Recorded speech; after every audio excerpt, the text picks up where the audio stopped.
What's up, y'all? This is going to be hopefully my last reply video to Matt concerning those I Am the Militia videos. Matt, you said I had a misconception of what the militia is, that the militia can't be the military or the police, because it's made up of, by definition, made up of the citizenry, and is not answerable to a governmental authority. I concede that point, though I don't get my ideas from liberal talking points. I get those from what I see in action. And while the military, Army, Navy, Marines, Air Force, I don't see acting as in a militia role, I do see that in the National Guard, not so much the Coast Guard, but I really see it in the police, in the things they respond to and the things they do. The point of that statement I made wasn't to say that the police and the military is the modern National Guard. The point of that was to illustrate that since our nation has gone to professional, standing, armed service members, we haven't used a militia or needed a militia in any realistic sense for defense of the community. Should certain people get their way and police departments are disbanded, then yeah, I could see the need for a militia, maybe. Though I don't like the idea that they aren't answerable to any authority. There is a reason that the police use non-lethal, less than lethal ammunition during riots and things like that, because you don't really want to go around killing a bunch of citizens over property, I think is the philosophy behind that action. So the idea that you have a bunch of militia members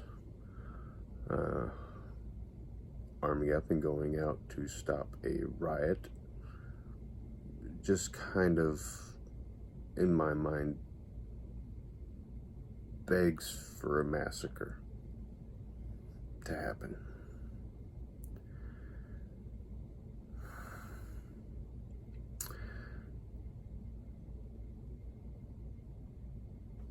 What else did you touch on?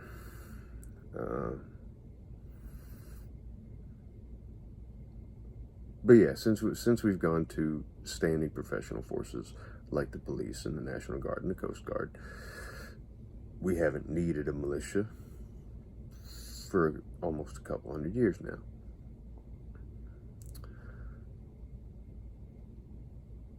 And the larger point of that statement was when I said that if you were to join one of those groups, the police, Coast Guard, military, then you would come to the realization that if you have a bunch of armed citizens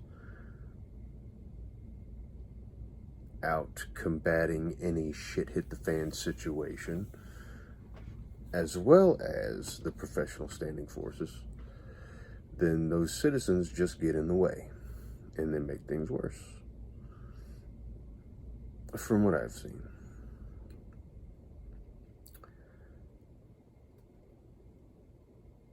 The other part of your reply video, you touched on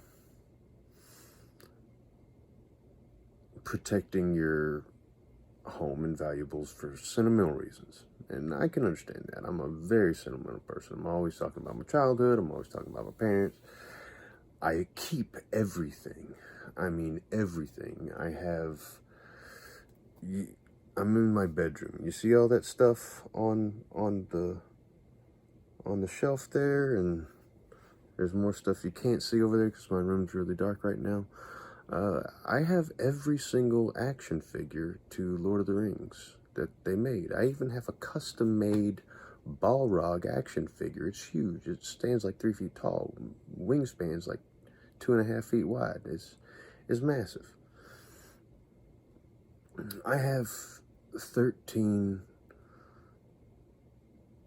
long guns, I'll say, and 6 handguns. And of those, I inherited half of them, over half of them. I mean, 2 of the handguns I bought, and let's see, 1 rifle and 3 shotguns. I have 4 shotguns now.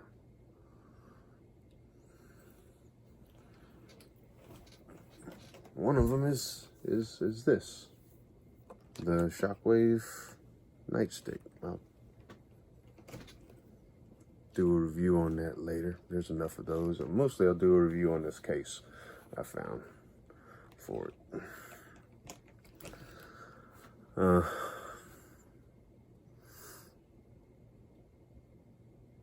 You know, and those firearms were, some of them were my grandfather's, some of them were my father's. The home I live in had a phone call, and I'm recording this on my phone. Change clothes real quick.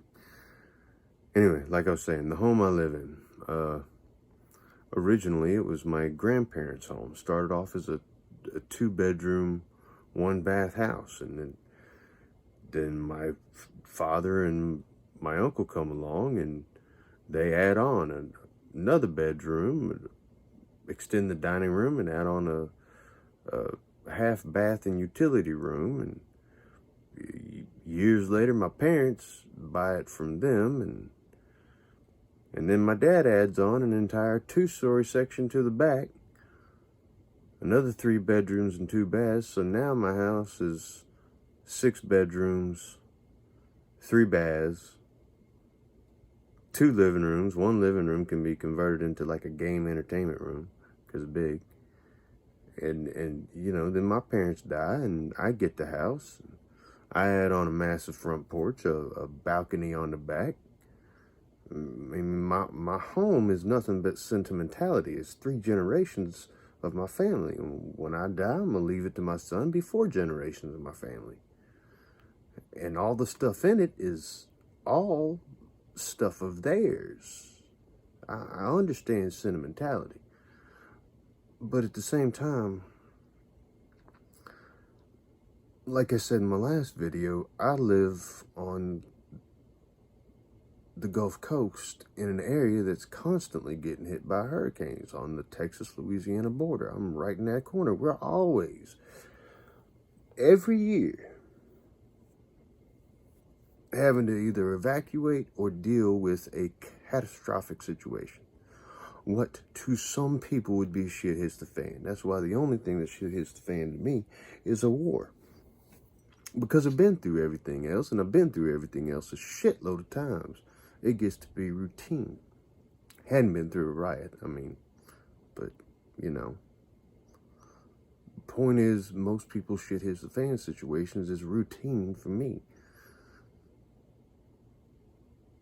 So when you're constantly having to bug out and get the hell out of town, you get really, really good at figuring out what's important, what's not, what to take with you, what not to take with you. So, I mean, there's a lot of sentimentality with everything about my entire existence, but I'm not afraid. It's things. I'm not afraid to give it up. The important shit is life. I mean, you know, my Lord of the Rings swords, I love them. I love them. But did I pack them? No, I packed the swords I cut with. I packed all of my 13 long guns, all of my handguns. I packed all the important paperwork. I packed pictures. Just took all the picture frames off the wall and loaded them in a big tote box. Threw them in the back of my truck. You learn what can be replaced and what can't be replaced after a while.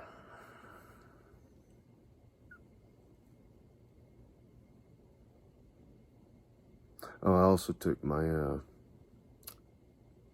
original animation cells by Ralph Bakshi of the Nine Nazgul from the animated Lord of the Rings cartoon that he did, and my animation film cell of Hollywood from Cool World that Ralph Bakshi did. I got those from him at Comic-Con. A couple of autographed comic books, but not too much in the way of knickknacks,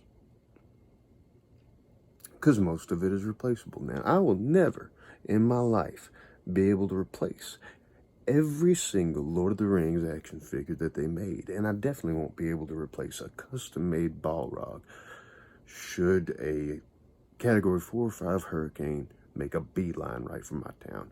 Those are gone. They'll be gone forever. And I'll deal with that. The insurance will cover the monetary loss. I'll be able to replace what I can. As far as the insurance on other people's stuff being, always inadequate, they won't pay for everything, they won't pay for sentimentality, it's not my problem. It's not my problem. Now, if a friend is in a jam and he calls me for help, like you said, yeah, I would go. If a friend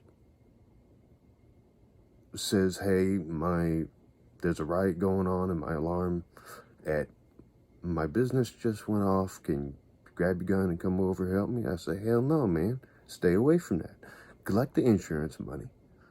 Hope you have insurance. If you don't have insurance, that's your ass, not my ass. Stay home. Stay safe. Don't go running there looking for a fight. Everything in there can be replaced.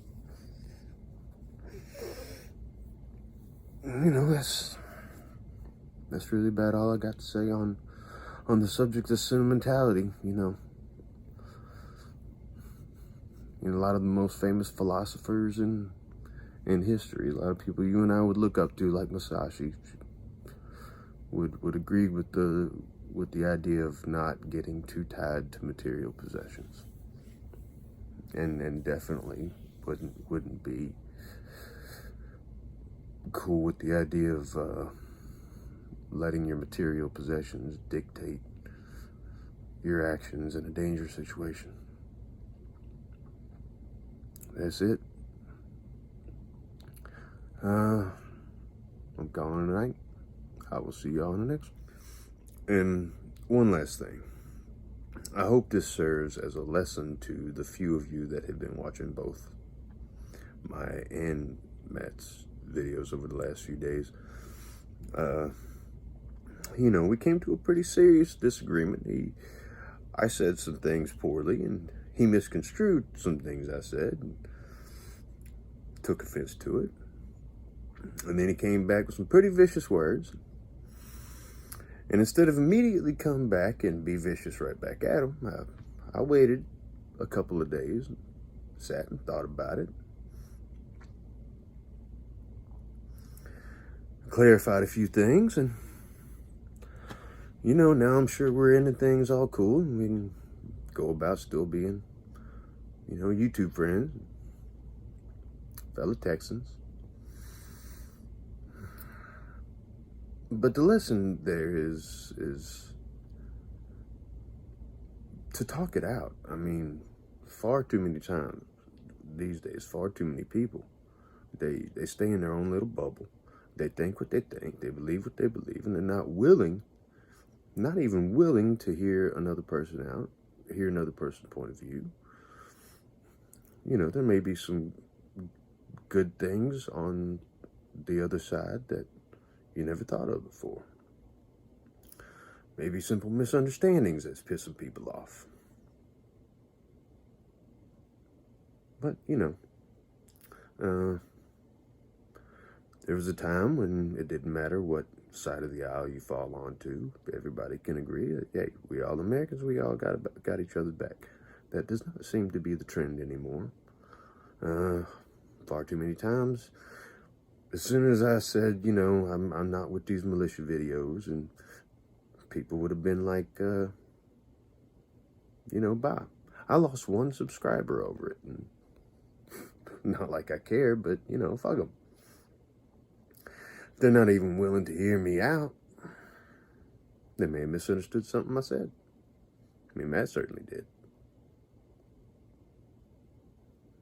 That's it. You know. Now you know, and knowing is half the battle. See you on the next one.